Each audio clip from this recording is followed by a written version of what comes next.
So as that last adjustment made majority of the difference.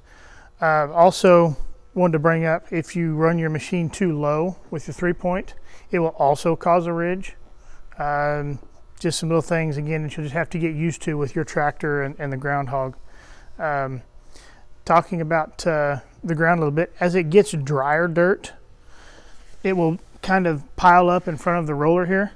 That's not uncommon. Again, don't adjust anything on the roller. It really just needs more moisture in the ground. It will also pile up back here as well. Again, we want it to carry a little bit in the back, more of the back blade, but as it gets drier and drier, things will start acting different, so adjustments may need to be made. So the way we've got it adjusted now, you can see it's carrying more dirt in the back than it is in the front. And for leveling purposes, that's what you want. You want it to be able to go over, and as your tractor goes up and a hole comes back, it'll drop a little dirt in the hole. That's what it's designed to do. Instead of smooth over the hole, it actually fills the hole. Sometimes you have to do that with your 3-point on your tractor. When you have a big low spot, then you will actually pick it up over the top of that low spot and dump a little dirt. And then as you go over a long high spot, then you'll actually let it down and pick up more dirt to take to the low spot. That's pretty much all the adjustments. It looks like it's doing a pretty good job. The more times you go over the arena, the more clods it will bust up. This one has some pretty hard clods in the dirt.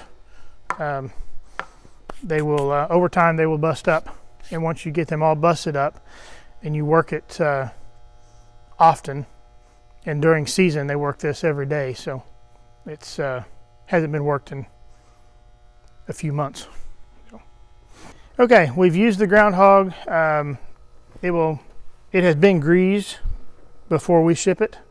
There's grease fittings at each one of these points where the ripper shanks rotate. There's a grease fitting on each one of those. Those need grease maybe once a week. They really don't move much, but if it sits outside, it needs grease, I would say once a week or before you use it. The other maintenance part, as far as grease goes, are on the bearings. These bearings run in the dirt, so they need greased I would grease them every time before you use it. You grease it until grease starts coming out around here. Usually doesn't take very much unless you let it run without grease very long. If the bearings look open, then it's probably time to change the bearings. So that's just something that you can look at. The only other thing to look at are the actual ripper shanks. The ripper shanks will, when they're new, they're pressed on. Occasionally you'll hit a rock or something, or anything in the arena. You just want to make sure that these are all on. It's got the hard surface plate on it, so they wear quite a long time, but I have had customers that request a new set every month, so they work the arena every day in commercial settings. So, but that's really all the maintenance that is required on the Ground Hog. It's a pretty maintenance friendly piece of equipment.